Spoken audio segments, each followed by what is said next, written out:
Sri Ayodhya Rami Reddy Allah.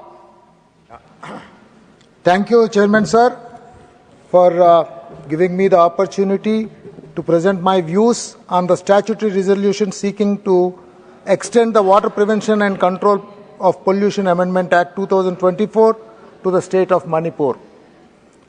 Sir, at the outset, I would like to highlight the significance and timely intent of this reform. There are positive achievements and the purpose of this amendment.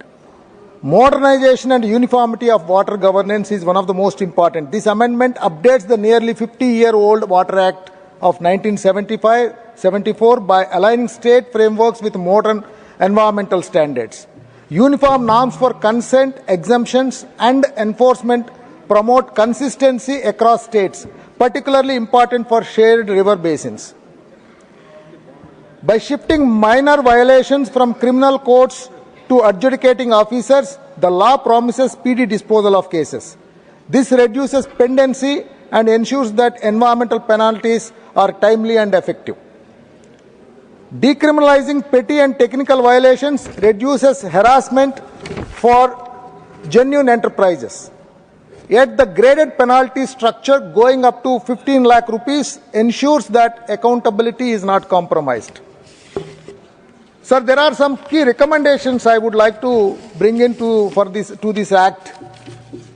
Sir, even after the 2024 amendment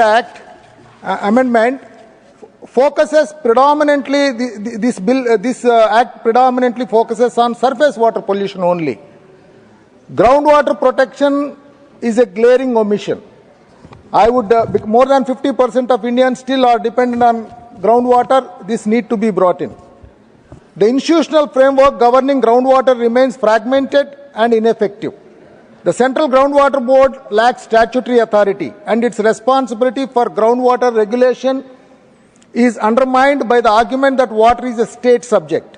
Only 19 out of 33 states have enacted groundwater legislation, and in 4 of these states, implementation is partial. The current quality monitoring infrastructure is grossly inadequate. I also propose few changes to this, sir. The Act must amend to include explicit groundwater protection provisions, ideally as a separate chapter dedicated to aquifer management and groundwater quality standards.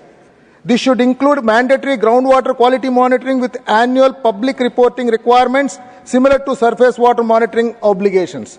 The CGWB must be granted statutory regulatory authority with clear enforcement powers, moving beyond its current advisory role. Also, the Water Act framework, both in its original 1974 version and 24 version amendment, is fundamentally designed to address point source pollution from identifiable industrial and municipal discharges only.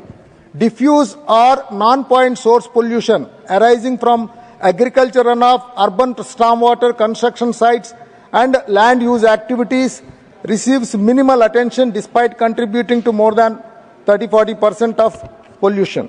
The required changes: the Act must be expanded to include comprehensive provisions for diffuse pollution control, incorporating the best management practices for agriculture, mandatory buffer zones along water bodies, and restrictions on agricultural chemical use in sensitive watersheds. Specific standards should be established for agriculture runoff with enforceable limits on nutrient and pesticide concentration in the basins. Sir, especially I want to bring to your kind notice 3 important things. One is the industrial pollution. Sir, we have major industrial estates in this country. I am sorry to say most of these industrial estates lacks effluent treatment. This is ultimately going and joining our rivers. We have to declare war on these things. Every industrial estate in this country must have a central treatment plant, and it should be connected with the real-time data. State government, central government, NGOs, under the user, public, everybody should be brought in on the same platform. Sir, second one is the local municipalities and panchayatis and the major cities. Sir, I must tell you, you also know, sir, rivers are so sacred for us. We pray them. They are our Ma, Ganga Ma. Krishnama. I tell you, we are contaminating those things. Every municipality, we must insist, whether it is state or panchayat, wherever it is there, central government must take a serious action on this. Otherwise, we are going to certainly lose out. Third one, sir, the fecal sludges. Because after Swachh Bharat that has come into effect, fecal sludge, septic tanks have really come, and the fecal sludge is coming big time, and it is being taken and put into the rivers.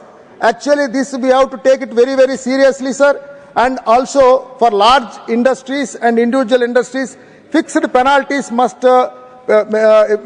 become a cost of business penalties. They must be linked to scale of ecological harm, especially when contamination affects rivers and drinking water. Also, we must include local communities to ensure water governance is properly in place. Finally, sir, we have to introduce environment damage linked penalties. Penalties must increase in proportion to the environmental harm caused by violators, whether it is municipalities or industries. Establish a national water complaints dashboard. A real-time data on pollution, penalties, consent and exemption should be made public. We also must ensure mandatory water quality audits in high-risk districts, sir. This should be conducted annual public water quality audits in districts identified in contamination hotspots. With these things, sir, I support this resolution. Thank you, sir.